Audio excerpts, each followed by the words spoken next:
Recently আমার এক বন্ধু, আমার অনেক ক্লোজ বন্ধু, যে অনেক কাছের, সে তার রেকটাম টিউমার হয়েছিল, ওখান থেকে ক্যান্সার হয়েছে। তো আমার সেই বন্ধু মারা গেছে।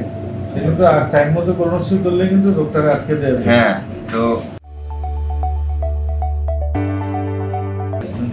আজকে আমি কথা বলবো আরেকজন পেশেন্টের অভিজ্ঞতা নিয়ে, যিনি শুধু অস্ট্রেলিয়া থেকে এসেছেন শুধু কোলোনোস্কোপি করার জন্য, এবং উনি বেড়াতেও এসেছেন, বাবা মার সাথেও দেখা হবে, দুইটাই হবে, হেলথ চেক আপ হবে, বাবা মাকেও দেখা হবে। ওর নাম হচ্ছে যে সজীব। উনি আসছেন হচ্ছে যে কোলোনোস্কোপি নিয়ে। আমি ফার্স্ট ওয়ার্ল্ড কান্ট্রিগুলোতেও কিন্তু অ্যানেস্থেসিয়া দিয়ে করে, হ্যাঁ, but we developing this technique and we are exporting the technique to the developing world. আমাদের ওখান থেকে এবার ফ্রান্স থেকে আসবে, পোল্যান্ড থেকে আসবে একটা ছেলে ট্রেনিং করার জন্য। আমাদের অনেক বেশি। তা আপনি যে আপনার যে অভিজ্ঞতাটা ওইটাই শেয়ার করেন কেউ যেন, মানে আমাদের হচ্ছে যে একটা অ্যাওয়ারনেস ক্যাম্পেইন, রোগীরা যেন ভয় না পায় এবং কোলোনোস্কোপি যেন করে, এই আর কিছু না। আমার যে অভিজ্ঞতাটা সেটা হচ্ছে ভয়ের একেবারেই কিছু নাই, একটু ব্যথা লাগে না, শুধু আপনার প্রিপারেশন নেওয়ার সময় একটু কষ্ট হয়, খাবার দাবার একটু সেটা খুব ভালো ছিল না, খুবই ভালো ছিল। আমরা একেবারে টার্মিনাল আইলিয়াম পর্যন্ত, মানে একেবারে গভীর পেটের গভীর পর্যন্ত দেখে দিচ্ছি এবং ভালো আছে। তার সমস্যা ছিল তার পায়খানা রক্ত যেত, এখন রক্ত গেলে আমরা ভয় পেয়ে যাই যে সবাই পাইলস বলে, আসলে ভিতরে কোনো খারাপ কিছু আছে না।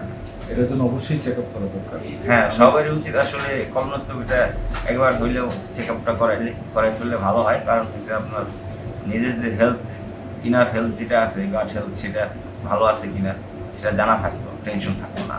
রিসেন্টলি আমার এক বন্ধু, আমার অনেক ক্লোজ বন্ধু, যে অনেক কাছের, সে তার রেকটাম টিউমার হয়েছিল, ওখান থেকে ক্যান্সার হয়েছে।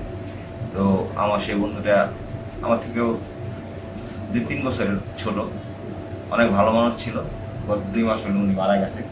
কিন্তু টাইম মতো কোলোনোস্কোপি করলে কিন্তু ডক্টর আটকে দেবে। হ্যাঁ, তো আসলে ওইখান থেকে মারা গেছে, ওইখান থেকে একটা যে নিজের যেই ইনার হেলথ যেটা, সেটা ভালো আছে কিনা। তাছাড়া আমাকে ডক্টরও সাজেস্ট করছিল অস্ট্রেলিয়াতে, তো ওখানে দেখা গেছে মোটামুটি ভালোই ব্যয়বহুল। তারপরেও অস্ট্রেলিয়াতে কত লাগে খরচ? $2000। মানে বাংলায় বলেন, আমরা তো বাঙালি লোক। বাংলাদেশি আপনার $1,60,000, US ডলার। $1,60,000 টাকা, তাও আবার লম্বা সিরিয়ালের পর। হ্যাঁ, লম্বা সিরিয়ালের পর $1,60,000 টাকা। লোকজন বলে হ্যাঁ, তো ভাবলাম যে দেশ থেকে আমি আসছি আসলে এই কলোনোস্কোপি করাইতে, দেশ থেকে। কারণ হয়েছে স্যারকে একবার দেখাই গেছি, উনি বলছিল, সাজেস্ট করছিল, তখন করাইতে পারেন টাইম শর্টনেসের কারণে। তো এখন আমি আসছি মাত্র 7-8 দিনের জন্য, শুধুমাত্র এই কলোনোস্কোপি করানোর জন্য। তো কলোনোস্কোপি করা হলো, সাথে ফ্যামিলি সাথে দেখা হলো, সব মিলে সেজন্যই মানে আসা হয়েছে। তো ওইখানে $2000 মতো লাগে, মানে বাংলাদেশে $1,60,000 টাকা। তো আবার ওইখানে একা কেউ নাই, তো সব মিলাই আর কি। আবার অ্যানেস্থেসিয়া দিয়ে করে সব দিক দিয়ে। হ্যাঁ, অ্যানেস্থেসিয়া দিয়ে। ওখানেও সনাতন পদ্ধতিতেই করে। হ্যাঁ, অস্ট্রেলিয়া থেকে যে একেবারে সর্বাধুনিক পদ্ধতি টেকনোলজি আসছে তা না।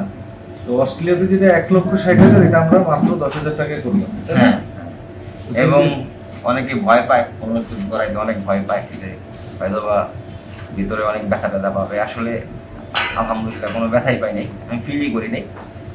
শুধু প্রিপারেশন নিতে একটু খাবার দাবারের একটু মেনটেন করা, আর যে যত ভালো মতো প্রিপারেশন নেবে সে তত দ্রুত তার সম্পন্ন করা হবে। আর অস্ট্রেলিয়াতে যে কোলোনোস্কোপি করতেছে তারও এক্সপেরিয়েন্স একটা বিষয়, কারণ আমাদের অলরেডি মোর দেন 20,000 কোলোনোস্কোপি করা হয়ে গেছে। Experience matter, number 1। অভিজ্ঞতা একটা বিষয়, কে কত বেশি কেস করছে। আর ওইটাই আমাদের এখানে তো আমাদের পেশেন্টদের কথা চিন্তা করতে হয়, আমাদের পেশেন্টদের জন্য অ্যাফোর্ডেবল করতে হয়। কয়েকদিন আগে আমাদের একটা পেশেন্ট বলছে যে স্যার আপনাদের এখানে অনেক একটু খরচ বেশি করে, কিন্তু আমি ব্যাখ্যাটা এইভাবে দিতে চাই, আমাদের এখানে যে ডিভাইসগুলো ব্যবহার করি এগুলো এক্সপেন্সিভ, নাম্বার 1। 2 হচ্ছে অন্যান্য জায়গায় 6-7 হাজার টাকা বলে শুধু পরীক্ষাটা, আর বাকি এক্সট্রা রোগীদের অনেক টাকার ওষুধ কিনা। এটা নিয়ে একটা মিসকনসেপশন, অনেকেই বলতেছে যে এখানে না, জিনিসটা খরচ বেশি না, বরং আমরা খরচ এখানে কমিয়ে দিচ্ছি, সার্ভিস অনেক ইমপ্রুভ করছি। হ্যাঁ, 10,000 টাকা আসলে অত খরচ না, আমার খরচ না।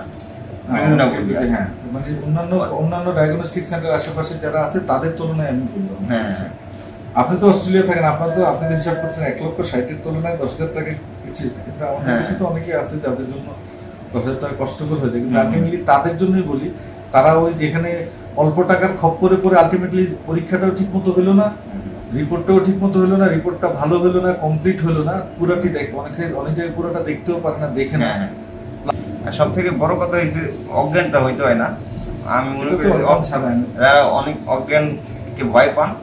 আমি রেকমেন্ড করবো যে এখানে সবাই ভয় পায়। হ্যাঁ, তো আমারও ইচ্ছা ছিল না যে আমি অজ্ঞান হই। স্পেশাল ডিপার্টমেন্ট আমাদের এখানে, যে আমরা অ্যানেস্থেসিয়া দিয়ে বড় বড় সার্জারিগুলো করি, ওখানে আমাদের স্পেশালিস্ট এফসিপিএস করা থাকে।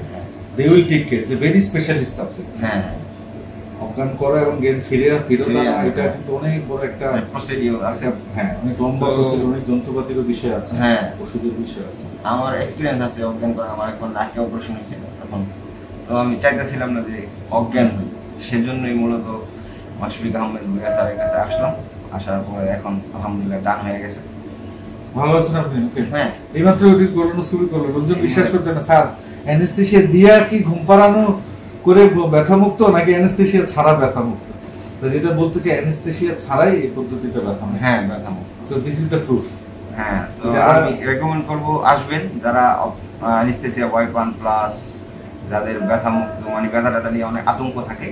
তো একেবারে ব্যথা নাই বললে চলে, নাই, ব্যথাই নেই, কোনো ব্যথাই আমি ফিলই করি। একটা জিনিস, অনেকে যেখানে বিদেশে ছুটতেছে চিকিৎসার জন্য, অন্তত কিছু জায়গায় অন্তত আমরা ভালো করতেছি এবং আমাদের পেশেন্টরাই আমাদেরকে রিওয়ার্ড দিয়ে যাচ্ছে, অ্যাকনোলেজমেন্ট করে যাচ্ছে যে স্যার এই অস্ট্রেলিয়াতে করলো অ্যানেস্থেসিয়া দিয়ে করতো, আর আমি এখানে যেটা করলাম অ্যানেস্থেসিয়া ছাড়া, অবশ্যই এটা ওখান থেকে অনেক অ্যাডভান্স টেকনিক। সো মানে বিদেশের সবাই বিদেশমুখী, বিদেশের মানে সবকিছু ভালো জিনিসটা তা না, কিছু জায়গায় আমরা অনেক ইমপ্রুভ করতেছি। আমরা চাই সবার আস্থা ফিরে আসো, সব হ্যাঁ, ইনশাআল্লাহ আশা করি আপনারা আসবেন সবাই, এবং স্যার একেবারে টেনশন ফ্রি করে দেবেন ইনশাআল্লাহ।